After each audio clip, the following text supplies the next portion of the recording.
Oh, wow! Wow! Hello! Nice room! Natin chipoy! Meron pa tayong free... Ay, ang ganda ng water, oh! Alkaline water.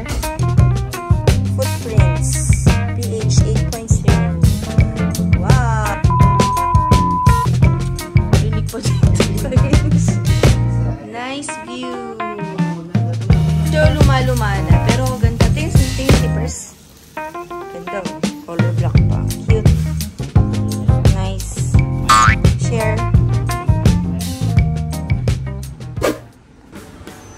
Yan. So, ito yung bathroom. Ito. Di ko alam kung anong meron dito. Tingnan. Ay, hindi siya na-open ba? Hindi siya na-open. And then, ito yung shower area. Wala siyang rain shower head, pero okay na. Meron naman siyang shower. Meron siyang complimentary shower gel and conditioner shampoo. Yan. And may bathtub! Wow! Ito yung lavatory. Merong mga complimentary na toothbrush and shower cap. And merong hair dryer.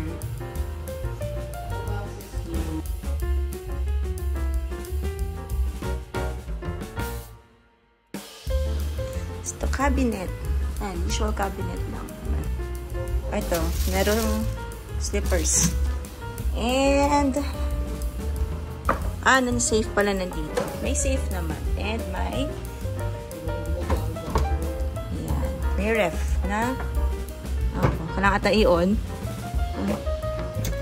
Malamig naman. Malamig naman pala. Stay safe. Ayan. And drawer. Complimentary na coffee. Naka-on na yung aircon. Complimentary coffee. Meron din creamer, sugar, and Lipton tea. Meron na rin electric kettle for coffee. Okay, so empake time. So, lahat lang ng mga damit namin nakalagay sa mga ganito para madaling ma-organize. So, kanya, t-shirt. Sige. Okay. So, ayan, kanya-kanyang damit per bag. Ayan. And, ang favorite naming dalhin ngayon is itong portable bidet. Ayan. Kasi walang bidet sa buti pala dinala namin kasi walang bidet sa loob ng bathroom. Yan. Kung gusto nyo malaman ko sa binili, nasa link in the description below. And of course, yung bag that we will use when we'll go around Singapore. And cap kasi mainit. And adapter seat para sa son namin. Kasi maganda pag foldable. Ito siya. Ayan, foldable. Very nice. And of course, lahat ng mga maduduming damit, we put it all here. Para pag uwi sa bahay, diretso sa washing machine. Wash me. Yung room rate pala guys na shinare ko doesn't include breakfast. Pero okay lang naman kasi pwede naman kayong bumili ng breakfast dun sa kanilang kainan sa first level. And also, may katabi rin siyang 7-Eleven. Kaya very convenient lang kapag kailangan nyo mag-snacks or kailangan nyo nang kumain ng breakfast. This is the same clip pala guys from our previous Singapore vlog para pakita ko lang sa inyo kung saan sasakay para makarating kayo dun sa Sentosa Monorail. Don't forget to ask pala the QR code guys for the Sentosa Monorail sa reception. Use that QR code pagpasok nyo sa Sentosa Monorail. Yan yung shuttle bus stop guys. Sa labas lang siya ng hotel. Kaya kapag gusto nyong sumakay ng shuttle bus, dito lang kayo mag-aantay. Pero kasi kami, gusto lang namin din maglakad-lakad. Nung chinek kasi namin sa Google Maps, 7 minutes away lang naman yung station from the Siloso Beach Resort. Kaya ito, nilakad na lang namin. Yung ganda rin naman kasi ng view. Yan pala guys ang shuttle bus. Points. One of the amenities pala na nagustuhan namin sa Siloso Beach Resort is yung kanilang self-service na laundry. Yun lang, kailangan meron kayong 10 na 1 Singaporean dollar coin. Bale, 5 Singaporean dollar for the washer and 5 Singaporean dollar din for the dryer. Ang ginawa namin, nagpabarya kami doon sa cashier nung kainan mismo. So, pumapayag naman sila kasi para naman yun sa kanilang laundry service. Nag-laundry kami the day after kaming mag-swim. Kasi syempre diba basa yung mga damit namin nun. So, sinama na rin namin yung mga previous day namin ng mga labahin. O diba, para pag uwi nyo ng bahay, konti na lang ang lalabhan nyo. Meron din pala sila ditong self-service na plancha.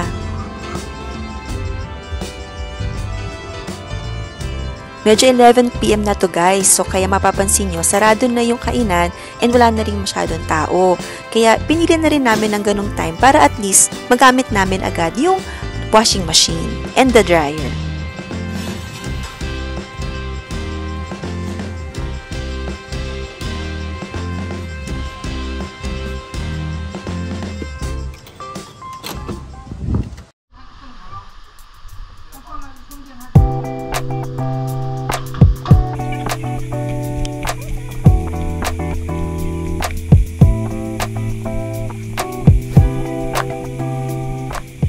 Ito guys, mag-swim kami. Pero nyo actually, in our 5 days na stay dito sa Siloso Beach Resort, one time lang kami nakapag-swim. Ito yung araw na to. Kasi syempre diba, gusto naming mabalance naman yung pamamasyal namin sa Singapore and yung pag-stay din namin dito sa resort. So itong one day na swim namin, nag-enjoy talaga kami. Kasi diba ito, paligid mo is mga trees. So wala naman nakatapat na araw sa amin. Yan pala yung wormery ng Siloso Beach Resort guys. Nabasa ko lang na nag-aalaga sila ng parang millions of earthworms dyan sa wormery na yan.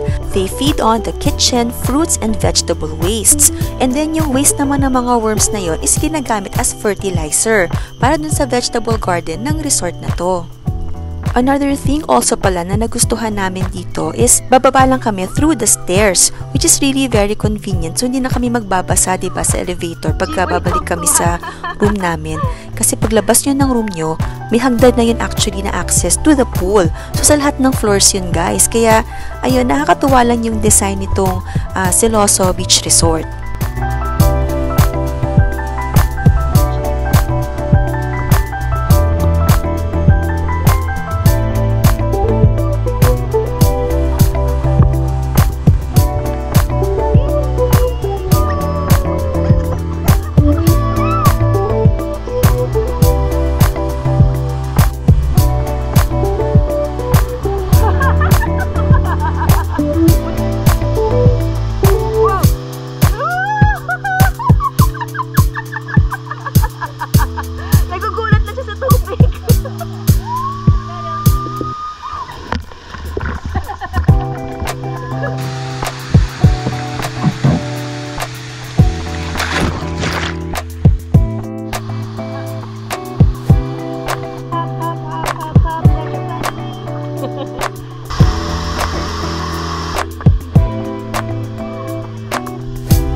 Actually guys, maginaw doon sa falls. Kaya gininaw talaga yung sun namin. So nung ayaw na talaga niya, lumipat na kami dito sa hot tub. Free naman to for use ng lahat. Ayun, i-press nyo lang maigi yung button na yon para lumabas yung bubbles. Ang sarap mag-stay dyan guys after yung swim nyo doon sa pool. Kaya ito tumambay lang kami for I think mga 10 minutes.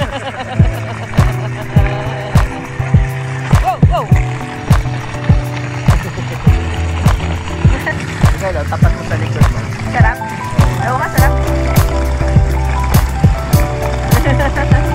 Sarap.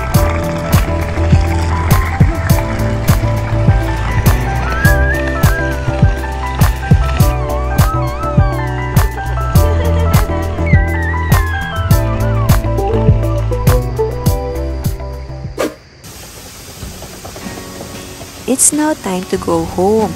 Nag-enjoy kami sa stay namin here sa Siloso Beach Resort. Ang babait na mga staff dito guys, they're really friendly and really helpful. Alin? Uy, saan daw?